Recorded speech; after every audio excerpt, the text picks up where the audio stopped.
그러면은 내가 어떤 방식으로 커리어를 만들어 나갈까? 실제로 내가 이 일을 잘하기 위해서 갖춰야 되는 원천 기술은 무엇인가? 결국 사람들과 조율을 하고 의사소통을 잘하고 실제로 고객의 만족도를 이끌어내고 일이 되게 만드는 일을 하시는 거예요. 그러니까 경력자로 가면 갈수록 사실 실무적인 부분 때문에 문제가 생기는 경우는 없어요. 한 번도 본 적이 없어요. 정말로 단 한 건도 예외 없이. 일을 못한다, 보통 사람들이 그렇게 평가를 내릴 때는 딱 세 가지밖에 없더라고요. 예를 들면 디자이너가 포토샵을 못 다룬다고 혼나거나 그런 일들을 본 적이 없어요.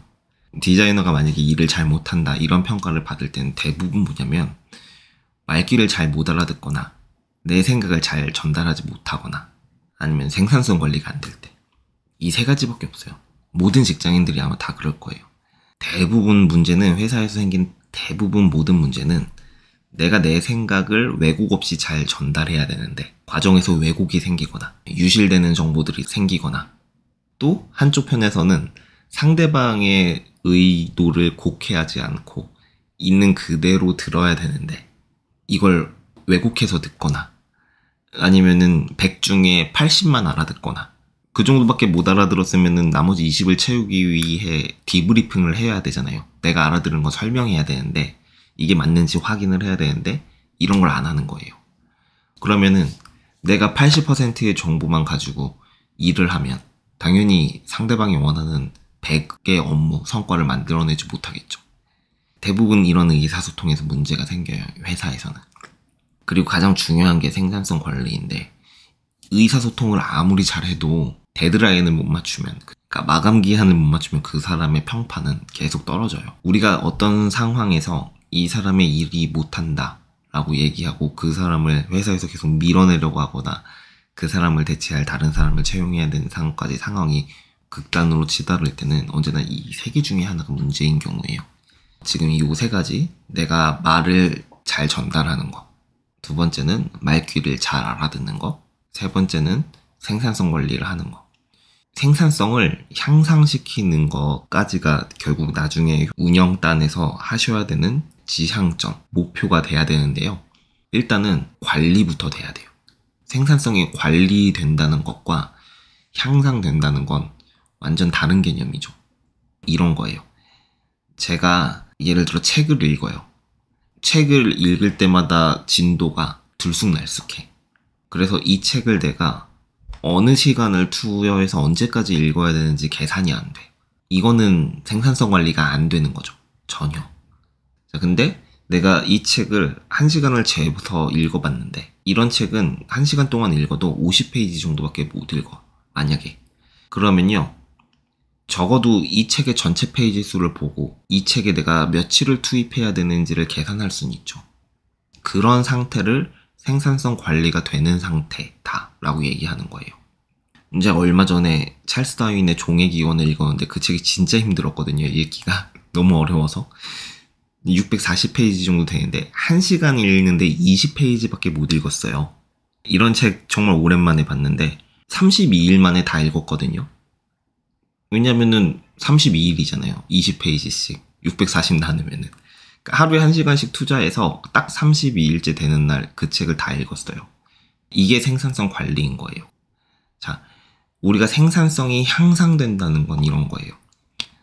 이렇게 1시간 동안 책을 읽는 행위를 계속 반복하다 보면요. 책을 읽을 때 나름의 요령 같은 것들이 생겨요. 잘 이해가 되지 않는 부분은 그냥 넘어가기도 하고요. 완독이 목표인 독서가 아니라면. 그러니까 그런 식으로 내가 이 책을 읽는 당위 같은 것도 훨씬 더 구체적으로 읽기 전에 기획하게 되고 사람이. 이게 제가 얘기하는 워크플로우의 개념이에요. 그냥 시키니까 아무 생각 없이 그냥 달려드는 게 아니라 왜 그 일을 해야 되는지 의미를 생각해보고 그 의미를 통해서 이 행동의 목표를 설정하고 목표를 설정할 때 그것을 누굴 대상으로 하는지 타겟을 정하고 이 행동에 반드시 필수적으로 포함되어야 되는 것이 무엇인지를 머릿속으로 먼저 기획을 하고 그 다음에 비로소 행동으로 옮기는 거죠. 계획과 완전 달라요. 기획은. 보통 사람들은 뭔가 행동하기 전에 계획을 하라 그러면 상상을 해요. 상상이 현실로 되지 않는 일들이 많은 거죠. 제가 얘기하는 기획은 내가 어떤 방식으로 일을 해서 어떤 성과를 내야 되는지를, 아마 사람들이 얘기하는 계획 파트가 지금 제가 설명드린 기획 파트일 거예요. 그러니까 이런 식으로 행동을 내가 미리 어떤 방식으로 해야 될지를 설계를 해두면, 내가 그냥 책을 읽는 게 아니라 책을 읽기 전에 선행으로 수행하는 과정들이 많아지겠죠. 하지만 그 책을 읽는 시간은 훨씬 단축될 거예요. 왜냐? 목표가 있고 일단 독서에, 그 다음에 그 독서를 통해서 내가 얻고자 하는 파트가 분명해지면 책을 처음부터 읽지 않아도 되거나 중간만 읽고 끝내도 되거나, 그러다 보면 내가 1시간 동안 내가 원하는 정보를 흡수하는 속도도 빨라질 거고 단위 시간 동안 흡수하는 정보의 양도 커지겠죠. 이런 것들을 생산성이 향상된다라고 얘기하는 거예요. 처음엔 당연히 생산성 관리이고요. 나아가 이런 생산성 향상까지 내가 주도적으로 기획해낼 수 있으면 이게 커리어에서는 굉장히 의미가 있는 경험이실 거예요. 어쩌면 커리어가 바뀔 때도 이 원천 능력이 바뀌는 건 아니에요. 네, 어떤 조직에도 베리에이션 될 수 있는 능력이거든요. 네, 그래서 그런 목표들을 좀 잘 잡아서 회사 생활 하시고, 또 우리 이제 경력 기술서 같은 거는 미리 작성해 두는 게 엄청 중요하다는 거 잘 아실 거예요. 이런 것들을 한 줄씩 추가하는 겁니다. 그때그때 작성하면은 한 줄만 쓰면 되는데 나중에 몰아서 쓰려 그러면 엄청나게 일이 번잡해지죠.